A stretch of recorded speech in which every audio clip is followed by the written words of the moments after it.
What's up, guys? Let's do a video breakdown on Blake. And the reason why I'm going to do this video, this one in particular, is because Blake, we pointed out some things, I'd say a month ago, that Blake really needed to correct in his throwing motion. Some things that he was doing that I would say were causing arm problems, elbow pain. So things that we needed to fix, not only because they are inefficient movement patterns, but also because they're unhealthy, unsafe movement patterns as far as keeping your arm and keeping your body healthy. So this was Blake's throw last night.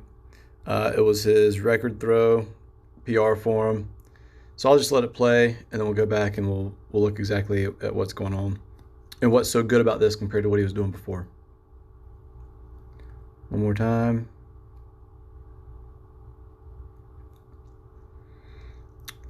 All right, now let's go back in time. So this is Blake back during or right after the middle school season. We were working on the mound just so I could see what guys were doing. I videoed all the guys so I could see what needed to be worked on during the off season, what needed to be fixed. And the most important thing that we needed to correct was at front foot strike right here. You want your arm to be in a power position. You want your arm to be in a cocked and loaded position behind your head, because this is the point where everything starts to come through. This is the point where most of the strain gets put on that throwing arm. Right here is that front leg braces, the top half comes through. And his arm is really dragging behind right here.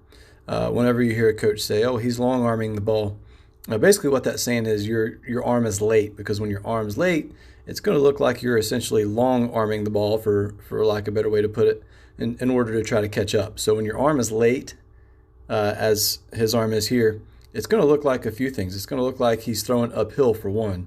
So if I let this play on through, look how it kind of looks like he's moving uphill when he throws. That's because the arm's late. That's because the arm's all the way back there instead of a cocked and loaded position behind his head. This was the most important thing that we needed to correct. Another problem with this is there's not a very good bend in that throwing arm. You want about a 90 degree, sometimes even a little bit less than 90 degree bend in that throwing arm, and he's a little bit bigger than that, mainly because his arm's late. So this is where he was at front foot strike, and let's go back and look at a couple of big league arms so you can see exactly the ideal. So here's Chapman. So when Chapman gets to front foot strike right there, see how the ball is cocked and loaded right behind his head? And let's look at Trevor Bauer, front foot strike, boom, right there, cocked and loaded behind his head. Nice 90 degree angle in his arm, throwing arm. And also look at the scap load right there. See how his right elbow, his throwing elbow, pulls back into scap load? That's also something that pretty much all high-level throwers do. They utilize those scap muscles to help them get a nice, efficient arm path. Okay, so once again, if we go back to Blake's video from back earlier in the summer, that's another thing that you don't see. You don't see that scap load. It's just kind of a straight from there to there throwing motion without using that elbow to pull back into scap load. So once again, at front foot strike, arms behind, not a good bend in his elbow, and he doesn't utilize scap load. Okay. Now, let's talk about how we fix this. There's a few things we did. Number one, I learned that a lot of kids, especially younger kids, they struggle with using their scapular muscles. When I would tell them to use your scap, just think of it as pinching your shoulder blades together. I would even demonstrate this for them.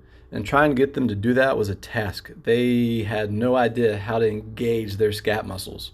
So step one for me was teaching not just Blake, but a lot of these kids how to utilize their scap muscles, how to engage their scap. You can do this by way of scap push-ups. You can do this by way of Jaeger bands, connecting bands to the fence, practicing going back into scap load. Lots of ways to work on this. So these were just some things that we needed to work on. Also, to get his throwing, this is going to look funny, but it was like an experiment. To get him throwing in a cocked position with a nice bend in his elbow, simply put a football in his hand just to see what it would look like. And as you can see here, without me telling him to do anything, just letting him throw a football and what was natural to him, this is what we got to at front foot strike. Another thing that we did was we started incorporating connection balls.